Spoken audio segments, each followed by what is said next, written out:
قسم کی کوئی ایسی بات نہیں ہوتی جو قابل ملامت ہو کہ جس میں شک کیا جا سکے، وہم کیا جا سکے، ایسی نہیں۔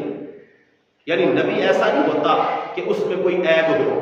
نبی اپنے زمانے کا سب سے زیادہ سونا ہوتا ہے، نبی اپنے زمانے میں سب سے زیادہ علم والا ہوتا ہے۔ ایسا نہیں کہ کسی کا علم وقت کے نبی سے زیادہ ہو، معاذ اللہ، استغفر اللہ۔ یہاں پہ اس بات کو ذہن میں رکھے، حضرت وہب بن منبہ رضی اللہ تعالی عنہ روایت کرتے ہیں کہ 71 آسمانی کتابوں میں میں نے لکھا ہوا دیکھا۔ کتنی آسمانی کتابوں میں؟ 71۔ وہب بن منبہ کہتی ہیں کہ 71 آسمانی کتابوں کا میں نے مطالعہ کیا، 71 کتب کا، تو کہتی ہیں کہ میں نے لکھا ہوا دیکھا ہے۔ کیا لکھا؟ کہ روز اول سے قیامت قائم ہونے تک تمام جہان کے جتنے لوگ ہیں اور ان کو جتنی عقلیں دی گئی ہیں، وہ ساری کی ساری تمام جہانوں کے تمام لوگوں کی عقلوں کو اگر اکٹھا کیا جائے تو آقا کریم صلی اللہ علیہ وآلہ وسلم کے عقل کے مقابلے میں ایسے ہے جیسے صحرا میں ایک ریت کا ذرہ پڑا ہوا ہو۔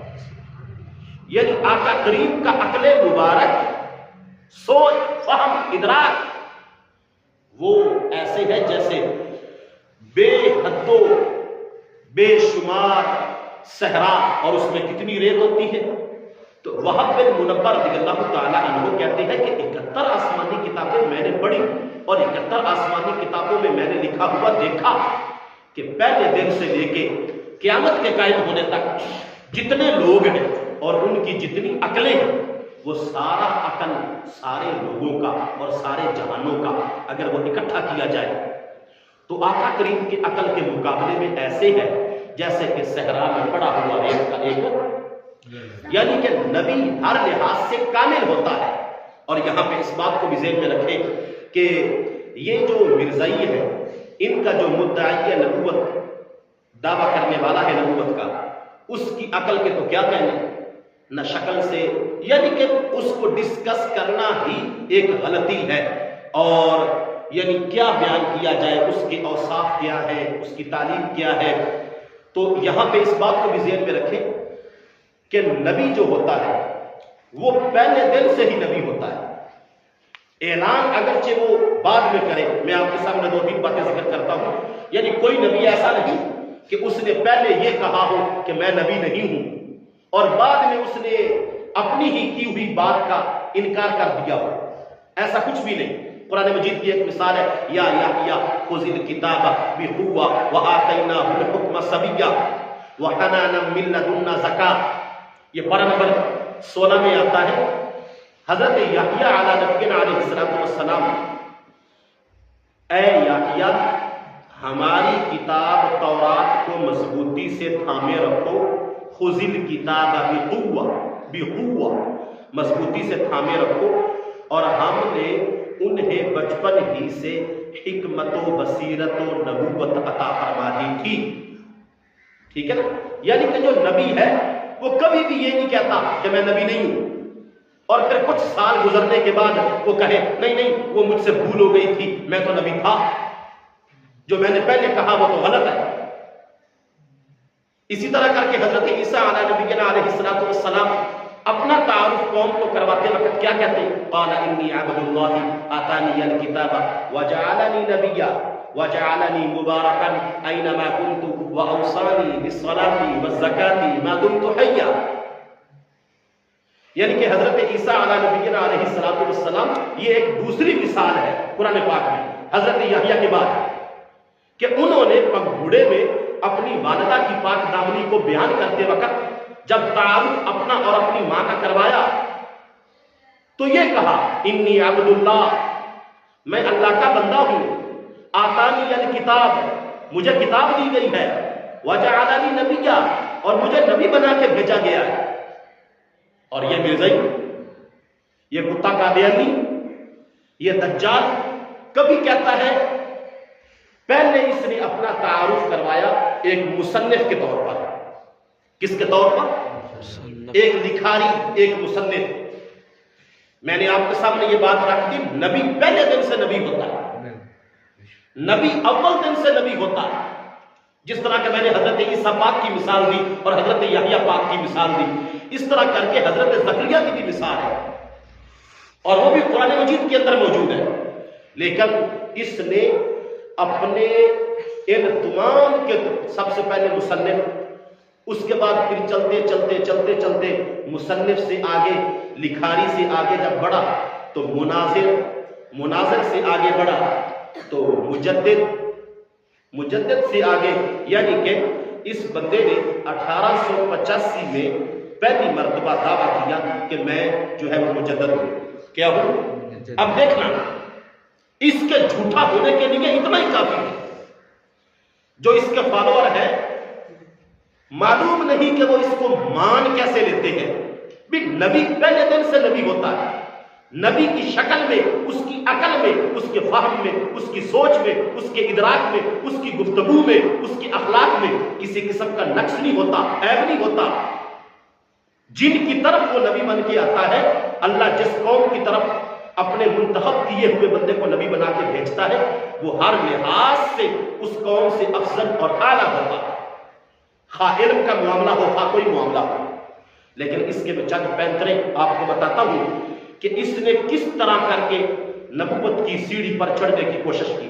پہلے مصنف، لکھاری، اس کے بعد مناظر، پھر اس کے بعد اس کا مرحلہ مجدد 1885 میں.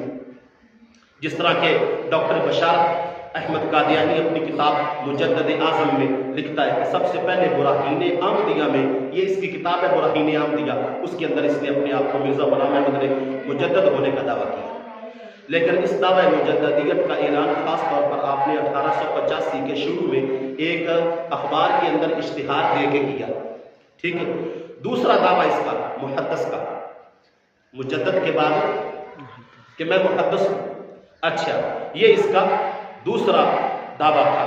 اور اس کے بعد اس نے جو ہے وہ تیسرا دعویٰ کیا مہدی ہونے کا. اور اس کے بعد جو چوتھا دعویٰ اس نے کیا وہ کیا مسیح کا.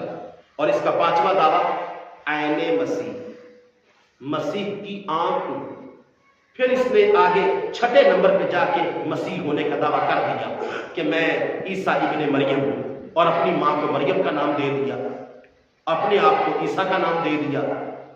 اور اپنے جو ماننے والے ہیں ان کو، جس طرح حضرت عیسیٰ علیہ السلام کے جو فالوور تھے اور ان کے جو صحابہ تھے ان کو حواری کہتے ہیں، اس نے اپنے ماننے والوں کو 313 وہ سارے حواری اور بدری صحابہ اور وہ سارے نام اس نے جو شریعت میں ایک مخصوص شان کے لوگوں کے ہیں وہ سارے اس نے اپنے ماننے والوں کو دے دیے.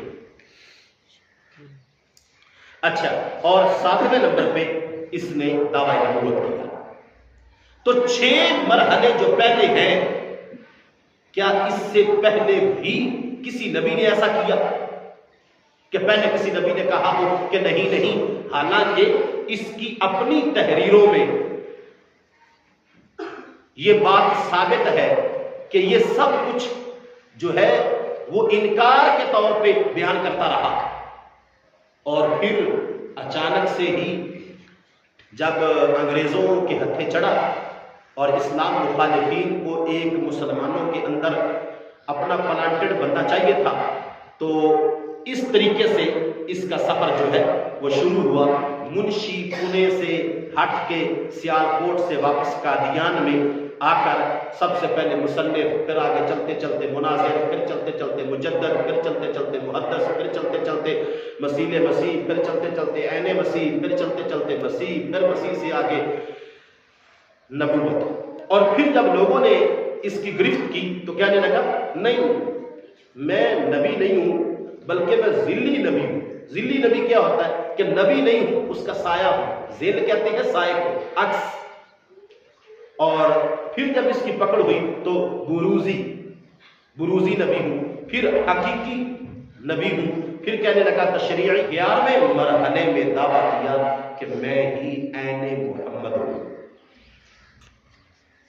اور آخری 12ویں مرحلے پہ اس کا دعویٰ معاذ اللہ استغفر اللہ نقل کفر نباشر اللہ تعالیٰ سدا معاف فرمائے، 12ویں مرحلے میں اس کا دعویٰ تھا کہ حضور نبی اکرم صلی اللہ علیہ وآلہ وسلم آخر الزمان پیغمبر محمد مصطفیٰ پر مجھے فضیلت دے دی گئی ہے، یہ اس نے۔ اور 13ویں مرحلے یہ اس کا آخری مرحلہ ہے جو 13واں ہے، مصنف سے لے کے مناظر تک، مناظر سے مجدد تک، مجدد سے محدث تک، اور محدث سے مہدی تک، مہدی سے مسیح مسیح تک، مسیح مسیح سے عین مسیح تک، عین مسیح سے مسیح تک، اور مسیح سے آگے پھر چلتے ہوئے جو ہے وہ دعوی نبوت تک، دعوی نبوت سے ذلی نبوت تک، ذلی سے بروزی نبوت تک، بروزی نبوت سے حقیقی نبوت تک، حقیقی سے تشریعی نبوت تک، اور تشریعی سے عین محمد تک، اور عین محمد سے معاذ اللہ آقا کریم صلی اللہ علیہ وآلہ وسلم پر مجھے فضیلت دے دی گئی ہے۔ اور اس کے بعد اپنی نسبت اس نے 13ویں مرحلے میں آخری نبی ہونے کا دعویٰ، تو اس فتنے سے آگاہ ہے، اور یہ بات یاد رکھیں کہ جو بھی مرزائی ہوگا وہ کافر ہوگا، اس کے کفر میں شک کرنا، اس کے مرتد ہونے میں شک کرنا، ان کے ساتھ اپنی زندگی جوڑنا، ان کے ساتھ رشتہ داریاں کرنا، اور ان کے ساتھ اپنے برادری کے مراسم قائم کرنا، اور ان سے اپنے آپ کو علیحدہ نہ کرنا، یہ ایک ایمان والے کی شان نہیں۔